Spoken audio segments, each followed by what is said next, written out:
Up on the one you respect. Some call me Brow, some call me Mike. Working all day, getting deep in the night. I see you struggling and I feel that pain, like a phone that's been dropped in the fucking rain. But I got the skills to make shit right, just like when I'm ready with my squad tonight. Call me Brows, call me Mike. Hey, I'll help you put your pieces back to life.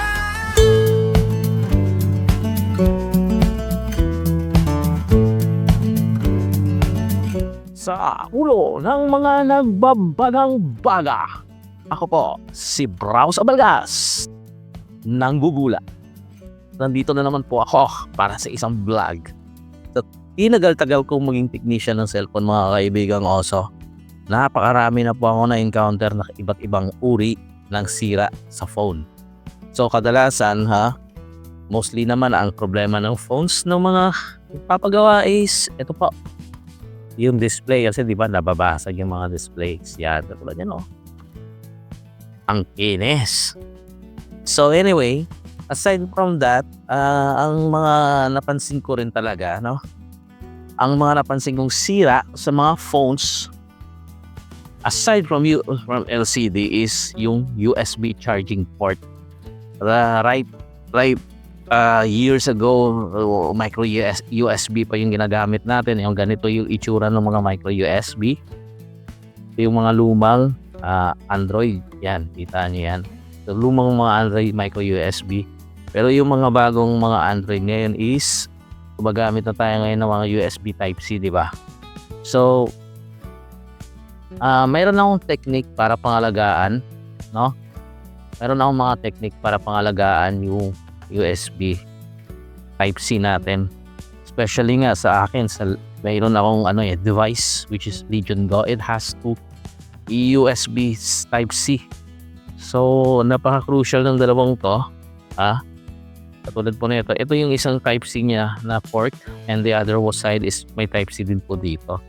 So yung dalawang Type-C connectors nito is probably for charging, for USB data transfer and other stuff. But ang pinaka-importante sa dalawa na to is ito yung nasa taas, because mayroon po ito, dito po most of the time kino-connect yung external graphics card kapag mayroon po kayong ganon. So sa araw-araw na paggamit, lalo na sa pagla-livestream, prone sa damage ito, kasi syempre gumagalaw ito. Nilalagay ko man siya sa sa under sa lagayan which is sa mount, pero syempre umaalog pa rin yung mount kapag gigil ako sa game. So para maiwasan ko yung mga pagkakasira nito, syempre lagi araw-araw, minuto naka-connect, halos buong buhay nito naka-connect sa charger. Same sa mga phones natin, siguro mas maraming beses pa yan isasalpak sa isang araw. So para mapag-ingatan po natin, isa lang po yung pinaka main tip ko.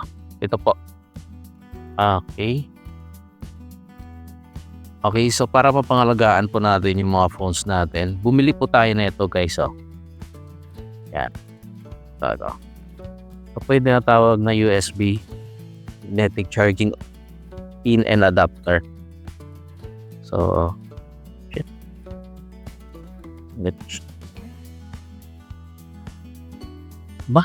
ito naman na isa.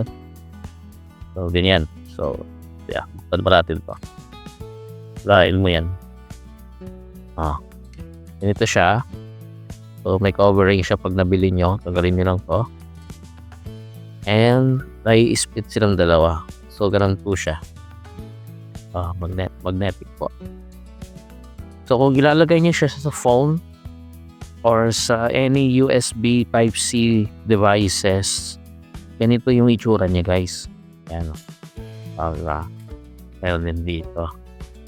So ang itsura naman nito other end niya is ganito pa. So nilagay ko siya dito, ayan. Pag nabili niyo siya again, ito lang siya.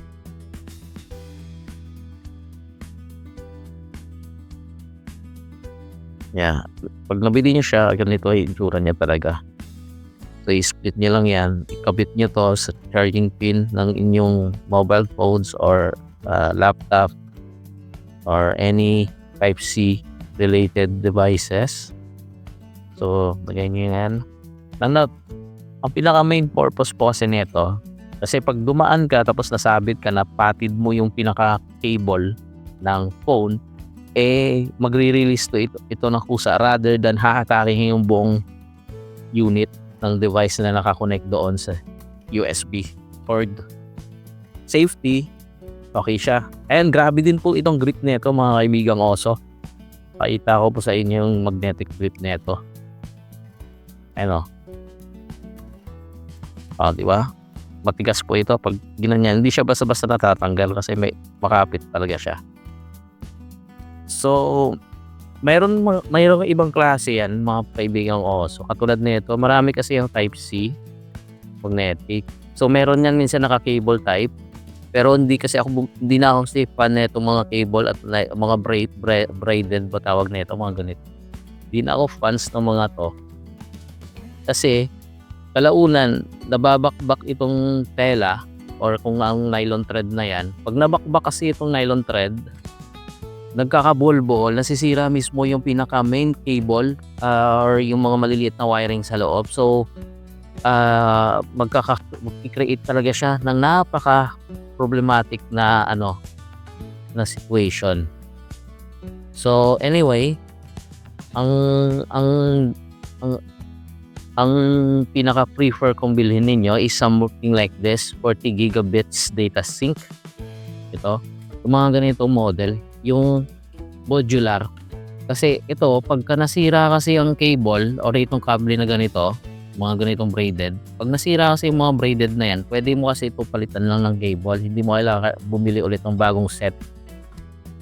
And then, kagandahan din kasi nito is detachable siya. So, just in case na may mga kaibigan ka na manghihiram ng USB, kung wala silang ganon na Type-C na bitbit, manghihiram, at least mayroon kang spare na pwede mo na itong i-remove itong pinaka-adapter na to, and then pwede mong gamitin ulit. Not only for your friend, but for yourself din also. And also, mayroon akong modification na ginawa para sa mga to. Kasi most of the time guys, kung ang pin, ito, yung pin kasi nito, maliliit na to, ito mga ganyan. Guys, huwag kayong bumili ng mga bilog na ganito Hindi ko to advise kasi mahina ang charging speed niyan. Maliliit yung mga ampere na matravel dito. At ito, huwag din to kasi kalaunan nasisira po yung mga pads nito. So pinaka magandang design talaga is ito, yung medyo palalim, may dila. Yan ang ito, wag din to. Medyo X din sa akin to. Tagal-tagal ko kasi yung mga namili, ito talaga yung pinaka-advisable na design para sa akin. Yung may ganito. Yan, yung may ganito yung mga dila. So, hindi siya mabilis masira at hindi rin siya nasisira yung pads. Yung mga ganito. Ganyan po yung kunin nyo. So, available naman siya yan sa mga online na e-commerce website, sa mga Shopee, sa Lazada, sa Noon, sa Amazon. Available po yan. And, meron po akong ginawang modification para sa mga to. As you can see guys, ito kasing pin nito, tumatalsik to kung hindi niya napag-ingatan. So, kapag kinakabit ko siya, using this kind of glue, ito, mga ganitong glue sa mga technician, mostly ginagamit namin to for LCD. Dinidikit, binubudburan ko dito sa gilid. Tapos, gilid lang huwag sa loob gilid lang para hindi kayo mahirapan tanggalin just in case tatanggalin niyo siya for some reason like kailangan i-repair. So, gilid lang kasi i-enforce niya lang yung yung pin na to na hindi lumipad o mawala. And siguro another thing na napansin ko kasi ito kasi prone dito mawala kasi napakaliit lang naman nito Gumawa lang ako ng disenyo na ganito, no? Gumawa ako ng maliit na parang tube. So, parang mga ball pens na kasya tong nylon na to. And epoxy. Pinalibutan ko to ng epoxy. So, hindi na siya lilipad. And kung kailangan ko siyang i-mount ulit pabalik ko sa USB, andyan lang siya. Hindi siya nawawalan, hindi ko siya kailangang itabi ng kung saan. At least nandito lang siya nakakabit sa mismong cord. And also, pwede mo siyang i-move. Di ba? Kung kailangan mo siyang i-move para i-lift niya yung extra length na kailangan mong abutin. And another thing is, nilagyan ko siya ng parang velcro strip para syempre mabilis siyang tanggalin to. Kailangan ko siyang ihiwalay dito sa pinaka cord. So, ganun lang siya. And about naman sa latency o yung parang consistency, wala naman ako nakikita ng trouble, guys. So, as you can see, pag nagla-livestream ako, nakikita niyo nakakonect yung dalawang kable. One is for charging dito sa ibaba and the other one is for capturing the gameplay going to the other computer. So, wala po siyang trouble, as in kung ano yung pagkakasaksak mo na itong physical USB directly sa device, nag-okay siya. And as I mentioned, ito kasi para sa akin, yung mga ganito is mabilis replace to mura lang mga to. And ayaw ko kasi madamage yung pinaka motherboard kung saan nakakonect itong USB pin or USB input. Ayoko masira yung part na yon, kaya ito na talagang pinaka solution ko. And yeah, sometimes ginagawa ko po, umu-order ako ng maraming ganito, or sometimes nag-order ako ng mas maraming ganito para kung mayroon pa akong ibang USB devices na Type-C, pwede ko siyang ilagyan ng ganito din. And mag-share na lang ako or magpadadagdag pa rin naman ako ng mga cable and adapter ng mga ganito. So, yun, napaka versatile na itong bagay na to. So, kung mayroon kayong phone or mahal niyo yung phone niyo at gusto niyo mapangalagaan at tumagal, I guess isa ito sa mga investment na kailangan niyo gawin para mapangalagaan yun. Not only phone, laptop and tablet na gumagamit ng Type-C. Not only for Type-C, guys, meron po ito sa mga lumang Lightning USB ng Apple and micro USB ng Android, mga pinaglumaang Android. So, available din po yun. So, ganun. Ang idea lang dito is yun nga, mapangalagaan ng tong pin or yung port sa loob na nakakonect directly sa my motherboard. And also, replaceable siya. So, ganito po yung pinaka-ideal talaga sa napakaraming charging USB magnetic na nagamit ko. Ito yung pinaka tumagal at talagang heavy duty. And again, yun lang po. Si Browse Abelgas nga po pala. Nanggugula.